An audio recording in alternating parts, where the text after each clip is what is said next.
നമസ്കാരം, BMC news live കൊച്ചിയിലേക്ക് സ്വാഗതം. ഈ വാർത്തകൾ നിങ്ങൾക്കായി അവതരിപ്പിക്കുന്നത് Cochin Kalabhavan Angamaly franchise, powered by ഹീലക് Thottakkattukara, Josh mall Mookkannoor, cleanser, BMC film production and Nazreth Vilas.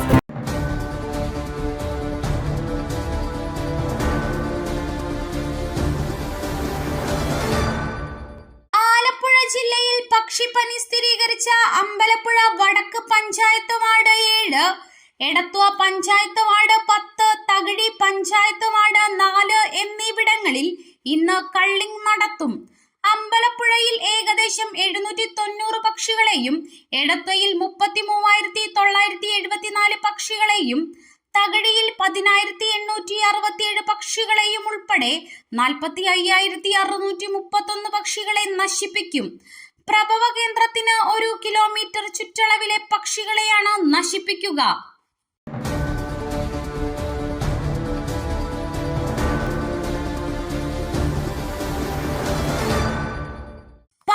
കാരിയെ വിവാഹ വാഗ്ദാനം ചെയ്ത് ലൈംഗികമായി പീഡിപ്പിച്ച കേസിൽ പ്രതിക്ക് 21 വർഷം കഠിന തടവും 1.75 ലക്ഷം രൂപ പിഴയും വിധിച്ച് പോക്സോ കോടതി. കന്യാകുമാരി വിളവൻകോട് ചൂടാൽ അടയ്ക്കാക്കുഴിയിൽ പല്ലുകുഴി കാവുവിള വീട്ടിൽ ഗോകുൽ എന്ന് വിളിക്കുന്ന അനീഷ് രാജേന്ദ്രനെയാണ് അടൂർ അതിവേഗ സ്പെഷ്യൽ കോടതി ജഡ്ജ് ഡോണി തോമസ് വർഗീസ് ശിക്ഷിച്ചത്. പെൺകുട്ടിയുടെ നഗ്ന വീഡിയോയും ചിത്രങ്ങളും പകർത്തിയാണ് ലൈംഗികാതിക്രമം കാണിച്ചത്.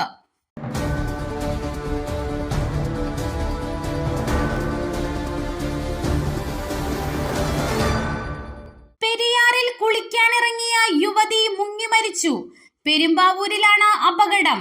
ചെങ്ങന്നൂർ ഇടനാട് മായാലിൻ തുണ്ടിയിൽ ജോമോളാണ് മരിച്ചത്. സഹപ്രവർത്തകയുടെ വിവാഹത്തിൽ പങ്കെടുക്കുന്നതിനാണ് ജോമോൾ പെരുമ്പാവൂരിൽ എത്തിയത്.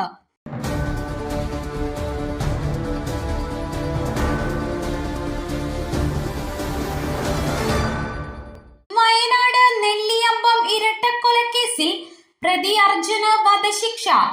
മോഷണ ശ്രമത്തിനിടെയാണ് വൃദ്ധ ദമ്പതികളെ കൊലപ്പെടുത്തിയ കേസിൽ പ്രതിക്ക് വധശിക്ഷ. നെല്ലിയമ്പം കാവടത്ത് പത്മാലയത്തിൽ കേശവൻ, ഭാര്യ പത്മാവതി എന്നിവരെ ദാരുണമായി കൊലപ്പെടുത്തിയ കേസിൽ നെല്ലിയമ്പം സ്വദേശി അർജുനെയാണ് വധശിക്ഷയ്ക്ക് വിധിച്ചത്.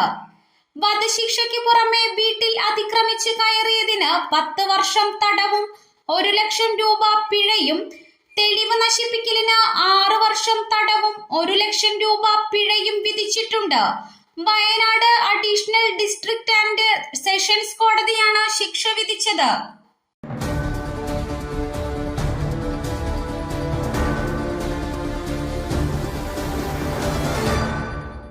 6 വയസ്സുകാരിയെ തട്ടിക്കൊണ്ടുപോയ കേസിലെ 3ാം പ്രതി അനുപമയുടെ ജാമ്യാപേക്ഷ കോടതി തള്ളി.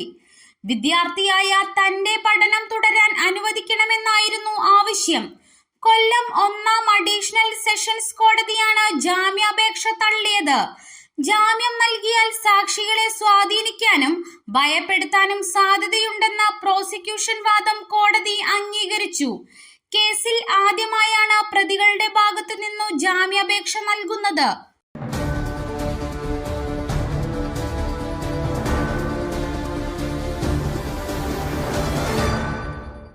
KSRTC ബസ് തടഞ്ഞിട്ടില്ലെന്ന തിരുവനന്തപുരം മേയർ ആര്യ രാജേന്ദ്രന്റെ വാദം പൊളിയുന്നു.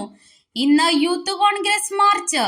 തിരുവനന്തപുരം മേയർ ആര്യയും കുടുംബവും സഞ്ചരിച്ചിരുന്ന കാർ കുറുകെയിട്ട് KSRTC ബസ് തടഞ്ഞ സംഭവത്തിൽ സീബ്ര ലൈനിൽ കാർ നിർത്തിയാണ് മേയറും സംഘവും ബസ് തടഞ്ഞതെന്ന് യൂത്ത് കോൺഗ്രസ് പറയുന്നു. ഇതോടെ KSRTC ഡ്രൈവറുമായുള്ള വാക്കുപോരിൽ മേയറുടെ വാദം പൊളിയുകയാണ്. ഇന്നലെ ഉച്ചയ്ക്കും തന്റെ വാഹനം ബസ് തടഞ്ഞിട്ടില്ലെന്നാണ് ആര്യ ആവർത്തിച്ചത്. അതേസമയം ബസ് തടയുന്നതിനു വേണ്ടിയാണ് കാർ മുന്നിലിട്ടതെന്ന് യൂത്ത് കോൺഗ്രസ് പറയുന്നു. തിരുവനന്തപുരം മേയർ ആര്യ രാജേന്ദ്രനെതിരെ കേസെടുക്കണമെന്നാവശ്യപ്പെട്ട് ഇന്ന് യൂത്ത് കോൺഗ്രസ് പ്രവർത്തകർ കന്റോൺമെന്റ് പോലീസ് സ്റ്റേഷനിലേക്ക് മാർച്ച് നടത്തും.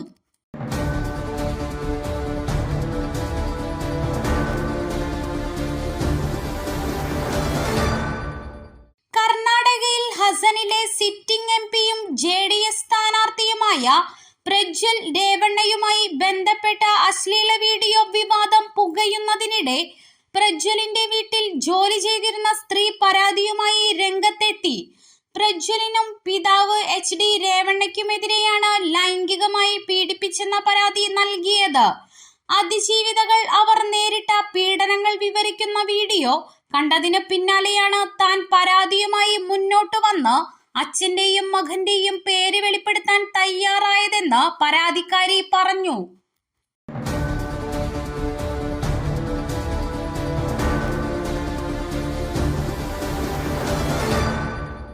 മലയാളി ദമ്പതികളെ വീട്ടിൽ കയറി കഴുത്തറുത്തു കൊന്ന കേസിൽ ഒരാൾ പിടിയിൽ. രാജസ്ഥാൻ സ്വദേശിയായ മാഗേഷ് എന്നയാളാണ് പിടിയിലായിരിക്കുന്നത്. ഇയാളുടെ മൊബൈൽ ഫോൺ സംഭവ സ്ഥലത്ത് നഷ്ടപ്പെട്ടിരുന്നു. ഇത് പോലീസിന്റെ കയ്യിൽ കിട്ടിയതോടെയാണ് പ്രതിയിലേക്കുള്ള വഴി തെളിഞ്ഞത്. വിമുക്ത പഠനം സിദ്ധ ഡോക്ടറുമായ ശിവൻ നായർ, കേന്ദ്രീയ വിദ്യാലയത്തിൽ അധ്യാപികയായിരുന്ന ഭാര്യ പ്രസന്നകുമാരി എന്നിവരാണ് ദാരുണമായി കൊല്ലപ്പെട്ടത്. എരുമേലി സ്വദേശികളാണ് ഇവർ.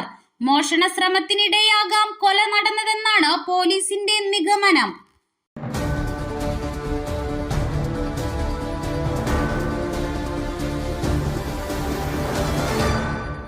മേയർ ആര്യ രാജേന്ദ്രനും KSRTC ഡ്രൈവർ യദുവും തമ്മിലുള്ള തർക്കത്തിൽ ഇടപെടലുമായി CMD.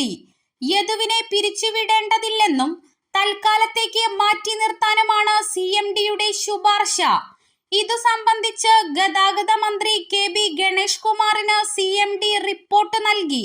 എന്നാൽ മേയർ ആരോപിക്കുന്നത് പോലെ ലൈംഗിക ചുവയോടെ ഒരു ആംഗ്യവും കാണിച്ചില്ലെന്നാണ് KSRTCയിലെ എംപാനൽ ജീവനക്കാരനായ യദുവിന്റെ വാദം.